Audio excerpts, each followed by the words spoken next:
ઓમ શ્રી પરમાત્મને નમઃ.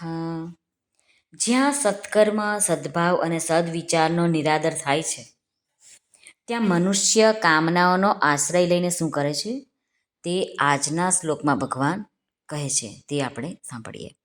આપ સાંભળી રહ્યા છો આપણી યુટ્યુબ ચેનલ ધાર્મિક, એમાં આપ સૌનું હાર્દિક સ્વાગત છે. આજના વિડીયોમાં આપણે સાંભળવાના છીએ શ્રીમદ ભગવદ્ ગીતા અધ્યાય 16મો, દૈવાસુર સંપદ વિભાગ યોગનો શ્લોક ક્રમાંક 10. શ્રી ભગવાન ઉવાચ કામમાશ્રિત્ય દુષ્પુરન દંભમાનમદાન્વિતાઃ મોહાદ ગૃહીત્વા સદ્ગ્રાહાન પ્રવર્તન્તે શુચિવ્રતાઃ. શ્રી ભગવાન અર્જુનને કહે છે, દંભ, માન અને મદથી ભરેલા એ માણસો કોઈ પણ રીતે પૂરી ન થનારી કામનાઓનો આશરો લઈને, અજ્ઞાનને લીધે મિથ્યા સિદ્ધાંતોને પકડીને તેમજ ભ્રષ્ટ આચરણો ધારણ કરીને સંસારમાં વિચરે છે. સાધક સંજીવનીમાં રામસુખદાસજી મહારાજ કહે છે કે આ અસુરી પ્રકૃતિવાળા કામનાઓનો આશ્રય લે છે, જેવી રીતે કોઈ મનુષ્ય ભગવાનનો, કોઈ કર્તવ્યનો, કોઈ ધર્મનો, કોઈ પલ્લોકનો આશ્રય લે છે, એવી જ રીતે આસુરી પ્રાણી કદી પૂરી ન થવાવાળી કામનાઓનો આશ્રય લે છે.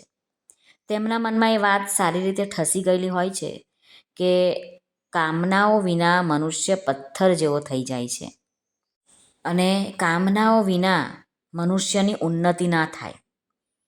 આજે જેટલા લોકો નેતાઓ, ધનિક, પંડિતો વગેરે થઈ ગયા, એ બધા કામનાને કારણે જ થયા છે. આ રીતે કામનાને આશ્રિત રહેવાવાળા ભગવાનને, પરલોકને અને પ્રારબ્ધ વગેરેને માનતા નથી. આગળ ભગવાન કહે છે કે આ કામનાઓની પૂર્તિ શાના દ્વારા થાય છે? તો કહે છે કે દંભ, માન અને મદથી. એ બધું એમનું બળ હોય છે. જ્યાં જેમની સાથે તેવા બનવાની પોતાનો મતલબ સિદ્ધ થાય, ત્યાં પોતાને એવો દેખાડવો એ દંભ કહેવાય. એટલે કે ધન, માન, બડાઈ, પૂજા, પ્રતિષ્ઠા, આદર સત્કાર, પોતાની વાહવાહી થાય એવું પોતે છે નહીં, પણ સામેવાળાને સારું લાગવા માટે આવો દંભ કરવો. એ ભગવાન કહે છે કે દંભ, માન અને મદમાં ખરડાયેલા છે. અસુચિવ્રતાઃ, તેમના વ્રત નિયમ પણ અપવિત્ર હોય છે. કેવા? તો રામસુખદાસજી મહારાજ કહે છે કે એ લોકોને એમ લાગે છે કે આટલા ગામોને બાળી દઈશું, આટલી ગાયોને વાડાઓમાંથી આગ લગાડી દઈશું, એને માર નાખીશું, આટલા માણસોને માર નાખીશું. આ વર્ણ, આશ્રમ, આચાર, શ્રુતિ વગેરે બધું પાખંડ છે એમના માટે. એ લોકોને એવું હોય છે કે અમે મંદિરોમાં નહીં જઈએ, અમે કથા સાંભળવા નહીં આવીએ, અમે આ સ્થાનમાં નહીં જઈએ. આવા એ લોકોના મનમાં વિચારો ચાલતા હોય છે. આવા જ વિચારો ડાકુઓને, ચોરોને હોય છે. એ લોકો કહે છે કે અમે મારપીટ કર્યા વગર, એટલે કે મહેનત કર્યા વગર કશું જ લેતા નથી. એટલે ચોરી કરવા જશે ને તોય બીજાઓને 2 ફટકા મારીને પછી જ એના ઘરમાંથી ચોરી કરશે.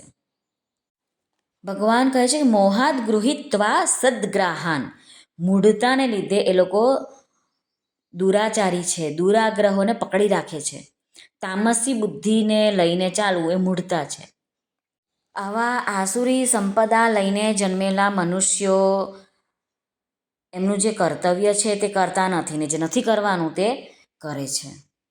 આમ એવા દુરાચારી લોકો શાસ્ત્ર, ગુરુ, ઈશ્વર, ધર્મ વગેરે માનતા નથી અને ભોગોની ઈચ્છા સિવાય તેઓની પાસે કોઈ આશ્રય પણ નથી હોતો. બસ એમને એમના મનનું જ કરવું હોય છે, કે એમના મનનું ગમતું કરવું હોય છે. મારે આટલું જોઈએ છે, મારે આની સાથે રહેવું છે, મારે મા બાપ સાથે રહેવું નથી. આવા જ વિચારો આસુરી સંપદા લઈને આવેલા મનુષ્યોમાં હોય છે. શ્રી કૃષ્ણ અર્પણમસ્તુ. સર્વને ભાવથી જય શ્રી કૃષ્ણ. રાધે રાધે. હરિઓમ તત્સત. જય ગુરુદેવ દત્ત. જય સ્વામિનારાયણ. જય માતાજી. નમઃ પાર્વતી પતે.